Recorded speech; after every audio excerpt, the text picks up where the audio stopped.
మన ప్రభు అయిన యేసుక్రీస్తు శక్తిగల నామంలో మీకు శుభములను తెలియజేస్తూ ఉన్నాం. మరొక దినమందు చక్కని నూతన వాగ్దానము చేత మీరు నూతన బలాన్ని, నూతనమైన శక్తిని మీరు పొందాలన్నది దేవుని యొక్క ప్రధానమైనటువంటి వాంఛ. అందుకే తన వాగ్దానాలతో అనుదినము దేవుడు మిమ్మల్ని బలపరుస్తున్నాడు, ముందుకు నడిపిస్తున్నాడు ఘన విజయము కొరకు. ఈరోజు కూడా ఒక ప్రత్యేకమైనటువంటి వాగ్దానాన్ని దయచేశారు. వాటిని గురించి మనం విందాం. ముందుగా జపాన్ దేశంలో జపాన్ దేశానికి రాజధాని అయిన టోకియో ప్రాంతంలో ఒక గొప్ప జైంట్ వీల్ని, అతిపెద్ద జైంట్ వీల్ని ఒక గార్డెన్లో అమర్చారు. అది చూస్తున్నప్పుడు ఆ వ్యూ చాలా అందంగా అనేక మంది ప్రేక్షకుల్ని ఆకట్టుకుంటూ అది ఎంతో సంతోషకరంగా ప్రజలకి ఉంటుంది. మన ఏరియాలో కూడా అనేకమైనటువంటి జైంట్ వీల్స్ ఉంటూ ఉంటాయి, కాకపోతే చిన్నవిగా ఉంటూ ఉంటాయి. ఆ దేశంలో, ఆ జపాన్ దేశానికి రాజధాని అయిన టోకియో ప్రాంతంలో అమర్చిన అతిపెద్ద ఆ జైంట్ వీల్లో ఉన్న విశేషత ఏమి అంటే, అందులో మనం కూర్చున్నప్పుడు ఒక్కసారికి కూర్చుంటే అది మనల్ని పైకి తీసుకొని వెళ్ళి ఆ పట్టణం అంతటిని కూడా చూపిస్తుంది. అంటే జైంట్ వీల్లో అది రౌండ్గా ఉన్నందున మనం క్రింద కూర్చున్నప్పుడు క్రింద నుంచి కాసేపటికి మధ్య భాగానికి వెళ్తాం, మధ్య నుంచి ఆ తర్వాత పై భాగానికి వెళ్తాం, పై నుండి మరలా కింది భాగానికి వచ్చేస్తూ ఉంటాం కదా. జీవితం అంటే గుండ్రనిది అని చెప్తూ ఉంటారు మన పెద్దలు. అదే రీతిగానే మన జీవితంలో కూడా ఎత్తు పల్లాలు లేకపోలేదు. ఒక్కొక్కసారి చాలా హై పొజిషన్కి వెళతాం, కానీ ఆ తర్వాత మరలా మధ్య భాగానికి వస్తూ ఉంటాం, ఆ తర్వాత మరలా డౌన్ అయిపోతూ ఉంటాం, మరలా పైకి లేస్తూ ఉంటాం, మరలా హైట్ పైకి వెళ్ళిపోతూ ఉంటాం. ఇలాగా జీవితం కూడా గుండ్రనిది గనక ఒకదాని వెంట ఎత్తు పల్లాలు వస్తూ ఉంటాయి, వెళుతూ ఉంటాయి. ఏది మనకు శాశ్వతం కాదు. మీరే ఆలోచించండి. దైవజనుడైన పౌలు కూడా ఏమన్నారంటే, నేను దీన స్థితిలో పేదరికంలో ఉండ ఎరుగుదును, సంపన్న స్థితిలో ఉండ ఎరుగుదును. అక్కడ ఉన్నప్పుడు అడ్జస్ట్ అవుతాను, ఇక్కడ ఉన్నప్పుడు నేను అడ్జస్ట్ అవుతాను. రెండు రకాలైనటువంటి పరిస్థితులు నాకు తెలుసు అని అనుభవంతో తన పత్రికలో వారు రాస్తారు. అలాగే నేటి క్రైస్తవ సమాజం కూడా తెలుసుకోవాల్సింది, ఏది మనకు శాశ్వతం కాదు. జీవితంలో అన్ని అప్ అండ్ డౌన్స్ ఉంటాయి, ఏది మనకు శాశ్వతం కాదు. ఈ లోకంలో ఏదైనా శాశ్వతమో అది మనతోనే ఎప్పటికీ ఉంటుంది అంటే ఒకటి మాత్రమే. అది ఏంటి అంటే, మన యేసుక్రీస్తు మాత్రమే మనతో ఉండువారు. ఇక ఉన్నవన్నీ కూడా మనతో ఉండేటివి ఏమాత్రము కాదు, ఏది నిరంతరాయము కాదు. యేసు మాత్రమే మనతో ఉండగోరువాడై ఉన్నాడు. ఏ స్థితిలో ఉన్నా మనం ఆయన్ని కలిగి ఉన్నప్పుడు సంతోషము, ఆశీర్వాదము మనకు అనుగ్రహింపబడుతుంది. మీరే ఆలోచించండి, లోకములో, దేశంలో ఉన్నవారంతా కోటీశ్వరులు కాగలరా? అందరూ కూడా రాజభవనములో ఉండగలరా, నివసించగలరా? అందరూ రాజభవనంలో ఉండాలంటే అందరికీ రాజభవనాలు కట్టే అంత స్థలము మన దేశంలో ఉందా? కదా. అందుకే దేవుడు కొందరిని దీనులుగాను, పేదలుగాను, కొందరిని ధనవంతులుగాను దేవుడు ఉంచారు.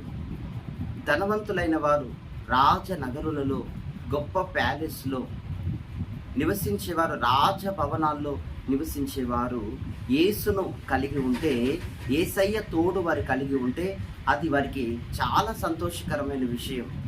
కానీ రాజభవనంలో ఉండి కూడా వారు యేసును కలిగి లేకపోతే అది ఆశీర్వాదము కాదు, సంతోషము కాదు.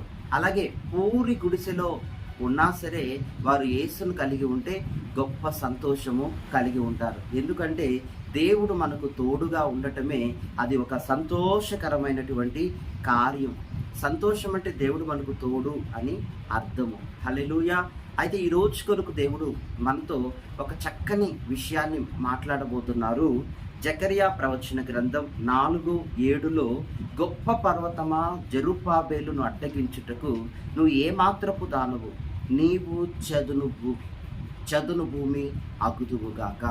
అవును ప్రియ సహోదర, సహోదరి, నీ జీవితంలో ఏది నీకు గొప్ప సమస్యగా ఈరోజు నువ్వు భావిస్తున్నావు.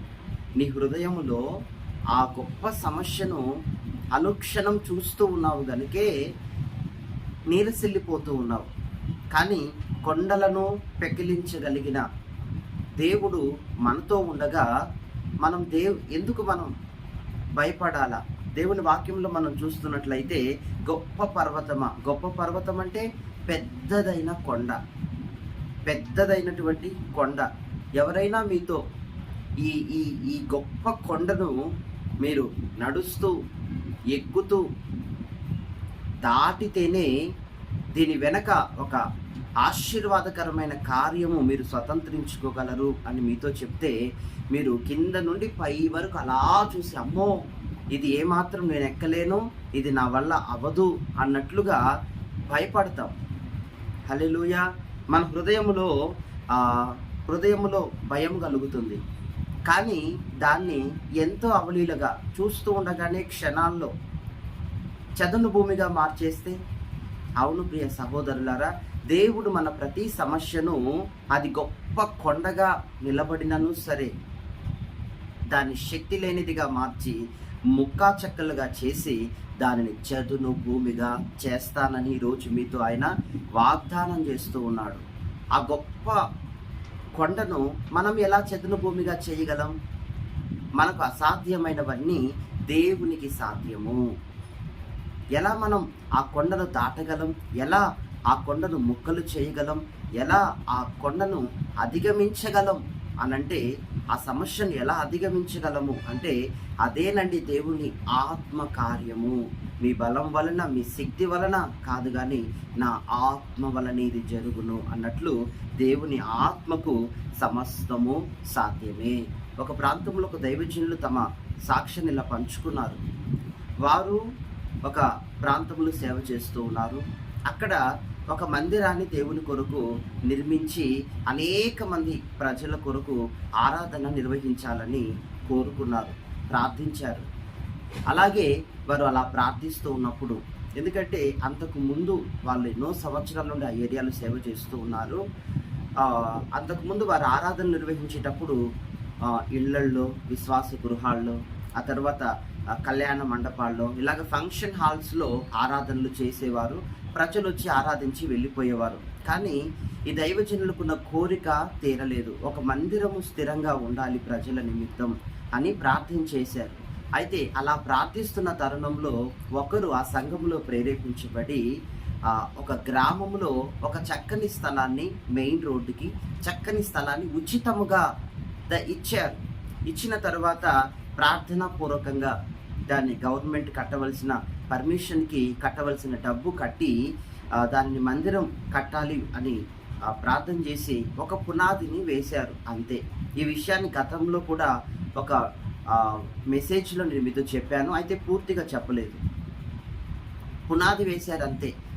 ఆ ఊర్లో ఒక కూటమి వ్యతిరేకంగా దైవజనులకి ఏర్పడి, దేవుడంటే పడని వారు వచ్చి ఇక్కడ ససేమిరా మందిరం కట్టకూడదు. ఇక ఏమైంది? అనేక మంది అలాగ వస్తూ ఉన్నారు. ఆ తర్వాత పోలీసు కంప్లైంట్ చేశారు, పోలీసు వారు వచ్చారు, ఆ తర్వాత తహసీల్దార్ వచ్చారు, ఆ తర్వాత గవర్నమెంట్ ఆఫీసర్స్ వచ్చారు. అనేక మంది ఆ చోట ఉండి కట్టకూడదు. అయితే దేవునికి మహిమ కలుగును గాక, వారు మందిర పని ఆపేశారు. ప్రార్థిస్తూ ఉన్నారు, కన్నీళ్లతో ప్రార్థిస్తున్నారు. ఈ దైవజనుడు జరిగిన విషయాన్ని తలుచుకొని చాలా బాధపడుతూ ఉన్నారు, నీరసిల్లిపోయాడు. నేను మందిరం కట్టగలనా? ప్రజలకు మందిరం కట్టగలనా? నాకు సంఘం ఎదుట, ప్రజల ఎదుట ఎంత అవమానం జరిగింది, నా తల ఎత్తలేకపోవచ్చున్నాను. ప్రభువా నన్ను జ్ఞాపకం చేసుకోండి అంటూ ఎంత ప్రార్థించినా అతడు నీరసపడ్డాడు, ప్రార్థన చేయలేకపోతున్నాడు, ధైర్యం చాలట్లేదు. అటువంటి సమయంలో అతడు ప్రార్థన చేస్తూ ఉన్నప్పుడు ఆ ప్రాంతంలో చక్కని మీటింగ్స్, దైవజనులు ఒకరు ఆ ప్రాంతానికి వస్తున్నారు. అన్ని చోట్ల అనౌన్స్మెంట్ ఇవ్వబడుతుంది, మీటింగ్స్ కండక్ట్ చేయబడుతున్నాయి. సరే, వీరెందుకు, ఈ దైవజనులు అక్కడ మీటింగ్స్ జరుగుతున్నాయి కదా, వెళ్ళి పాలు పొందుదాం అంటూ అక్కడ మీటింగ్స్ జరిగే గ్రౌండ్లో ప్రజల మధ్య కూర్చొని వర్తమానాన్ని వినడానికి వెళ్ళారు. అలాగా ఎంతో కన్నీళ్లతో ప్రార్థనా పూర్వకంగా వెళ్ళి ఆ మీటింగ్లో ఎక్కడో దూరాన మూలలో ప్రజల మధ్య కూర్చొని అక్కడ దైవజనులు అందిస్తున్న వర్తమానాన్ని వింటూ వింటూ వింటూ వింటూ ఉన్నారు. అక్కడ దేవుడు వారితో మాట్లాడుతున్న మాట, ఇదిగో గొప్ప పర్వతమా, జెరుబ్బాబేలును అడ్డగించుటకు నువ్వు ఏమాత్రపు వాడవు, చదును భూమి అగుదువుగాక అని నేరుగా దైవజనుడితో అక్కడ దేవుడు మాట్లాడుతున్నాడు. నువ్వెందుకు బాధపడుతున్నావు? లే, నువ్వు కూర్చున్న స్థలం నుండి లే, నేను నిన్ను ధైర్యపరుస్తాను, నేను నిన్ను బలపరుస్తాను. నీ చేతులే కదా పునాదేశాయి, నీ చేతులే వాటిని నిర్మిస్తాయి. ఆమేన్. దేవుడు మాట్లాడారు, చక్కని వాగ్దానం తీసుకున్నారు, గొప్ప ధైర్యము అతనికి కలిగింది. కట్ చేస్తే చూడండి, కొన్ని దినాల తర్వాత ఏ దైవజనుని ద్వారా అయితే వాళ్ళు ఆదరింపబడ్డారో, ఏ దైవజనుని ద్వారా అయితే ప్రభు ముఖాముఖిగా ఆ సభలో మాట్లాడారో, అదే దైవజనుల మరలా పిలిపించి అక్కడ మందిరం పూర్తి చేయబడింది. ఆ దైవజనులను పిలిపించారు, వారితోనే ఆ మందిరం దేవునికి ప్రతిష్ఠ చేయబడింది. ప్రతిష్ఠ చేసి దైవజనులకు అప్పగించి సేవను జరిగించమని ప్రార్థన చేసి వెళ్ళారు. చూసారా ఎంత మహిమగల కార్యం. మరి వారొచ్చారు, వారొచ్చారు. ఆ తర్వాత ఏం జరిగింది? హల్లెలూయా.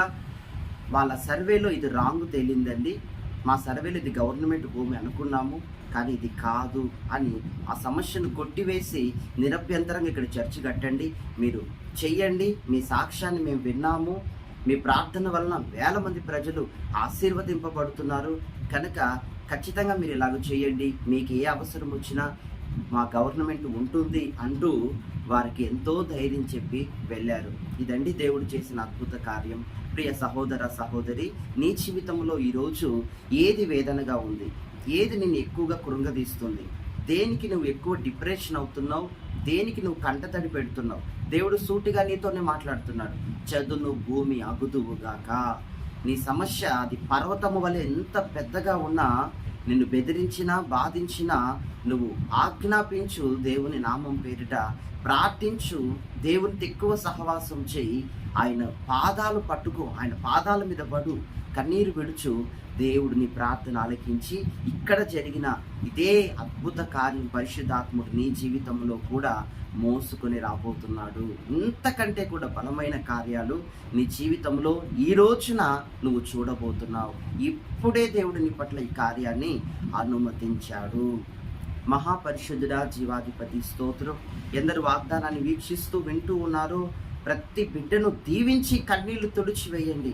మీ మహిమను కన్నులారా చూచేటట్లు, మీ కార్యాన్ని మనస్ఫూర్తిగా అనేకులతో పంచుకునేటట్లుగా మీ బిడ్డల పట్ల ఏదైనా ఒక అద్భుతం, ఏదైనా ఒక కార్యం, ఏదైతే వారిని బాధిస్తుందో, కృంగతీస్తుందో, కంటతడి పెట్టిస్తుందో ఆ విషయంలో మీరు జరిగించి మీ నామానికి మహిమ తెచ్చుకొని మీ సాక్షిగా, మీ ప్రతినిధిగా మీ సన్నిధులు నిలుపుకొనమని యేసు నామములో ప్రార్థిస్తున్నాం తండ్రి.